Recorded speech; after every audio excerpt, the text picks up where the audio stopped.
Good afternoon. Please have a seat. I come to Israel with a single message. You're not alone. You are not alone. As long as the United States stands, and we will stand forever, we'll not let you ever be alone. Most importantly, I know the recent terrorist assault on the people of this nation has left a deep, deep wound. More than 1,300 innocent Israelis killed, including at least 31 American citizens by the terrorist group Hamas. Hundreds of young people at a music festival. The festival was for peace, gunned down as they ran for their lives.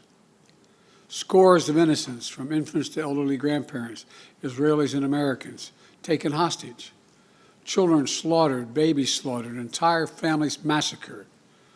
Rape, beheadings, bodies burned alive. Hamas committed atrocities that recall the worst ravages of ISIS, unleashing pure, unadulterated evil upon the world. There's no rationalizing it, no excusing it, period. The brutality we saw would have cut deep anywhere in the world, but it cuts deeper here in Israel. October 7th, which was a sacred Jewish holiday, became the deadliest day for the Jewish people since the Holocaust. It has brought to the surface painful memories and scars left by millennia of anti-Semitism and the genocide of the Jewish people. The world watched then, it knew, and the world did nothing. We will not stand by and do nothing again.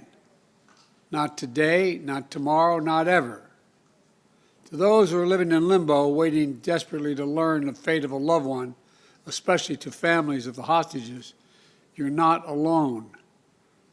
We're working with partners throughout the region, pursuing every avenue to bring home those who are being held captive by Hamas. I can't speak publicly about all the details, but let me assure you, for me, as the American president, there's no higher priority than the release and safe return of all these hostages. To those who are grieving, a child, a parent, a spouse, a sibling, a friend, I know you feel like there's that black hole in the middle of your chest. You feel like you're being sucked into it. The survivor's remorse, the anger, the questions of faith in your soul, staring at that empty chair, sitting Shiva, the first Sabbath without them. They're the everyday things, the small things that you miss the most. The scent when you open the closet door. The morning coffee you shared together.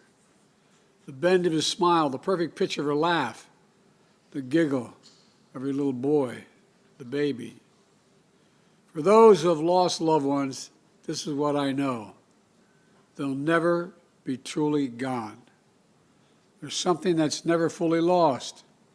Your love for them and their love for you. And I promise you, you'll be walking along some days and say, what would she or he want me to do? You smile when you pass a place that reminds you of them. That's when you know. When a smile comes to your lips before a tear to your eye, that's when you know you're going to fully make it. That's what will give you the fortitude to find light in the darkest hours. When terrorists believe they could bring you down, bend your will, break your resolve. But they never did, and they never will.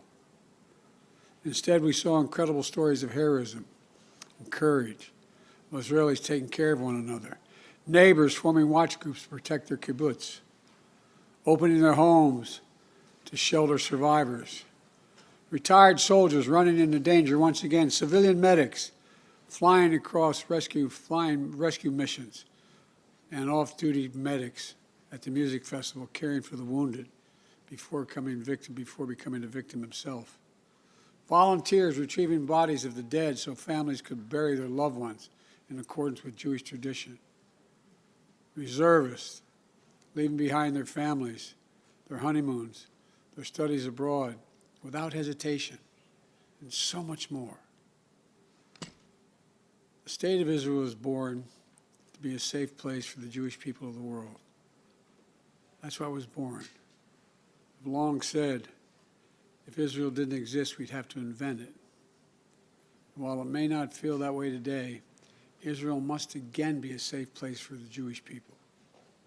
And I promise you, we're going to do everything in our power to make sure that it will be. 75 years ago, just 11 minutes after its founding, President Harry S. Truman and the United States of America became the first nation to recognize Israel. We've stood by your side ever since. We're going to stand by your side now. My administration has been in close touch with your leadership from the first moments of this attack. We're going to make sure you have what you need to protect your people, to defend your nation.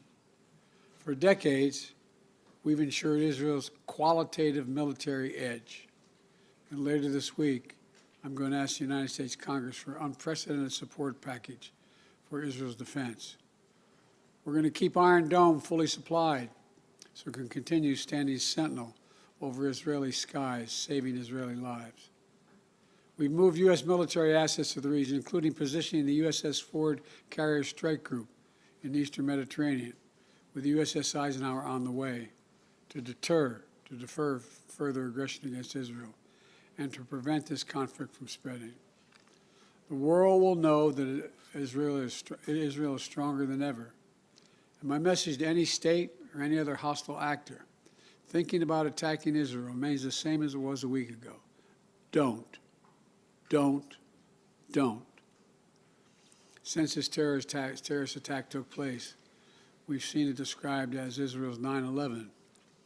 Though for a nation the size of Israel, it was like 15 9/11s. The scale may be different, but I'm sure those horrors have tapped into some kind of primal feeling in Israel, just like it did and felt in the United States. Shock, pain, rage, an all-consuming rage. I understand, and many Americans understand. You can't look at what has happened here to your mothers, your fathers, your grandparents, sons, daughters, children, even babies, and not scream out for justice. Justice must be done. But I caution this: while you feel that rage, don't be consumed by it. After 9/11, we were enraged in the United States. While we sought justice and got justice, we also made mistakes. I'm the first U.S. president to visit Israel in time of war. I've made wartime decisions. I know the choices are never clear or easy for the leadership. There's always cost, but it requires being deliberate. It requires asking very hard questions. It requires clarity about the objectives and an honest assessment about whether the path you're on will achieve those objectives. The vast majority of Palestinians are not Hamas.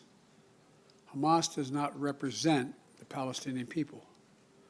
Hamas uses innocent families in Gaza as human shields, putting their command centers, their weapons, their communications tunnels in residential areas. Palestinian people are suffering greatly as well. We mourn the loss of innocent Palestinian lives like the entire world. I was outraged and saddened by the enormous loss of life yesterday in the hospital in Gaza. Based on the information we've seen to date, it appears the result of an errant rocket fired by a terrorist group in Gaza. The United States unequivocally stands for the protection of civilian life during conflict, and I truly grieve for the families who were killed or wounded by this tragedy. The people of Gaza need food, water, medicine, shelter. Today I asked the Israeli cabinet, who I met with for some time this morning, to agree to the delivery of life-saving humanitarian assistance to civilians in Gaza, based on the understanding that there will be inspections and that the aid should go to civilians, not to Hamas. Israel agreed the humanitarian assistance can begin to move from Egypt to Gaza. Let me be clear: if Hamas diverts or steals the assistance, they will have demonstrated once again that they have no concern for the welfare of the Palestinian people. And it will end. As a practical matter, it will stop the international community from being able to provide this aid. We're working in close cooperation with the government of Egypt, the United Nations, and its agencies like the World Food Program and other partners in the region to get trucks moving across the border as soon as possible. Separately, I ask Israel that the global community demand that the International Red Cross be able to visit hostages. I just demand that the United States fully supports. Today, I'm also announcing $100 million in new U.S. funding for humanitarian assistance in both Gaza and the West Bank. This money will support more than 1 million displaced and conflict-affected Palestinians, including emergency needs in Gaza. You are a Jewish state. You are a Jewish state, but you're also a democracy. And like the United States, you don't live by the rules of terrorists. You live by the rule of law. And when conflicts flare, you live by the law of wars. What sets us apart from the terrorists is we believe in the fundamental dignity of every human life. Israeli, Palestinian, Arab, Jew, Muslim, Christian, everyone. You can't give up what makes you who you are. If you give that up, then the terrorists win, and we can never let them win. You know, Israel's a miracle, a triumph of faith and resolve and resilience over impossible pain and loss. Think about October 7th, the Jewish holiday, where you read about the death of Moses, a tragic story of a profound loss to an entire nation, a death that could have left hopelessness in the hearts of the entire nation. But though Moses died, his memory, his message, his lessons have lived on for generations of the Jewish people as well as many others, just as the memory of your loved ones will live on as well. After reading the story of Moses' death, those who observe the holiday began reading the Torah from the very beginning. The story of creation reminds us of two things. First, that when we get knocked down, we get back up again, and we begin anew. And second, when we're faced with tragedy and loss, we must go back to the beginning and remember who we are. We are all human beings, created in the image of God with dignity, humanity, and purpose. In the darkness, to be the light unto the world is what we're about. You inspire hope and light for so many around the world. That's what the terrorists seek to destroy. That's what they seek to destroy. Because they live in darkness, but not you, not Israel. Nations of conscience like the United States and Israel are not measured solely by the example or power. We're measured by the power of our example. That's why, as hard as it is, we must keep pursuing peace. We must keep pursuing a path so that Israel and the Palestinian people can both live safely, in security, in dignity, and in peace. For me, that means a two-state solution. We must keep working for Israel's greater integration with its neighbors. These attacks have only strengthened my commitment and determination and my will to get that done. I'm here to tell you the terrorists will not win. Freedom will win. So let me end where I began. Israel, you're not alone. The United States stands with you.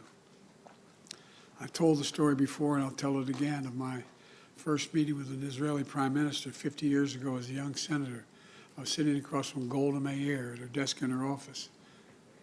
And she had a guy who later became prime minister, sitting next to me, just before the 1973 Yom Kippur War. And she flipped the maps up and down, telling me how bad things were and how terrible they were. All of a sudden, she looked at me and she said, "Would you like a photograph?" I looked at her. She got up from her desk and walked out into that hallway. I think it's marble flooring. Walked out in the hallway. We walked out and there were a bunch of photographers standing in front of us. We were standing shoulder to shoulder. Without her looking at me, she said to me, knowing I'd hear her, "Why do you look so worried, Senator Biden?" And I said, "Worried? Like, of course I'm worried." And she looked at me and she didn't look. She said, "We don't worry, Senator. We Israelis have a secret weapon. We have nowhere else to go." Well, today, I say to all of Israel, the United States isn't going anywhere either. We're going to stand with you. We'll walk beside you in those dark days. and will walk beside you in the good days to come. And they will come. As you say in Hebrew, which I'm not going to attempt to do because I'm such a terrible linguist, I'll say it in English. The people of Israel live. The people of Israel live. Israel will be safe, secure, Jewish, and democratic state today, tomorrow, and forever. May God protect all those who work for peace. God save those who are still in harm's way. Thank you very much. Mr. President, what is your red line that would prompt U.S. military involvement